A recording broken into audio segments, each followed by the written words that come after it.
樓市沉底信號啦，係咪好明顯呢？近日政府公布咗兩項數字，一個係一手住宅供應量，另一個係負資產宗數。兩組數字都有助我哋理解目前市場供求狀況。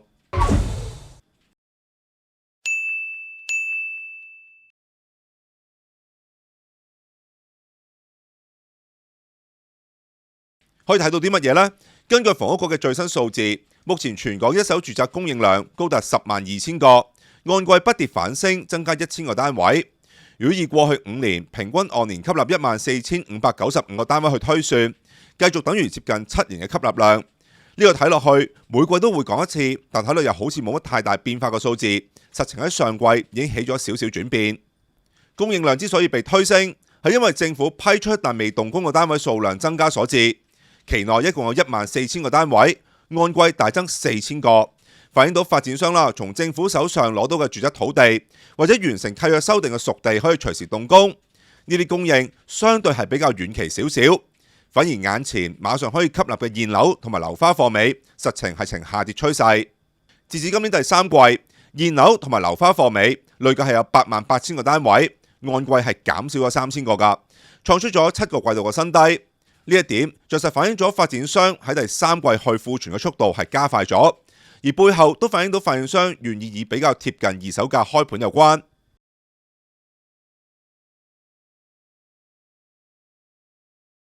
但純粹發展商嘅讓步，用比較相宜嘅價錢嚟賣樓，都要市場有充足嘅購買力先至可以。奈何同以前旺市能夠推動換樓嘅購買力唔同，轉個市之後，有唔少業主都淪為負資產。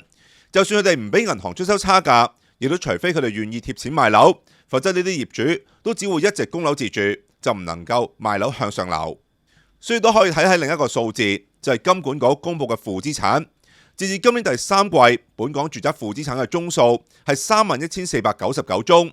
雖然按季回落6307宗，創出5個季度嘅新低，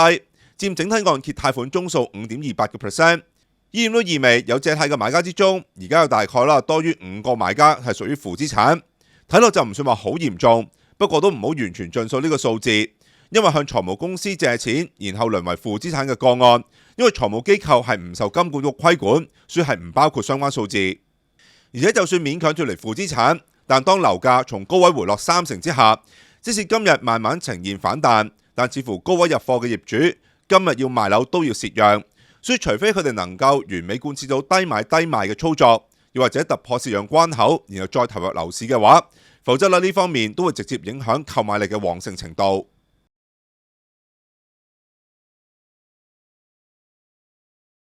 當然呢啲只係一部分嘅業主心聲啦，部分人就會放眼於其他因素。畢竟當下嘅租金走勢相當凌厲，據差餉物業估價署最新嘅租金指數，原來已經悄悄升到去200點。相當於比較喺2019年嘅歷史高位200.1，只係大概得0.05嘅差距。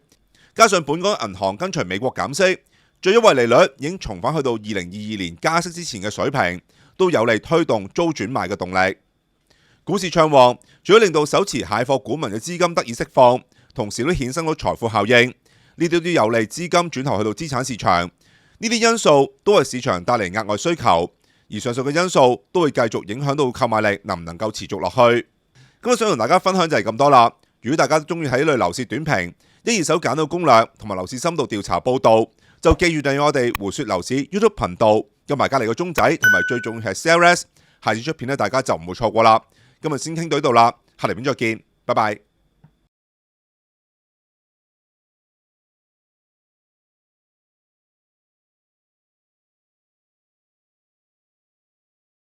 Yahoo!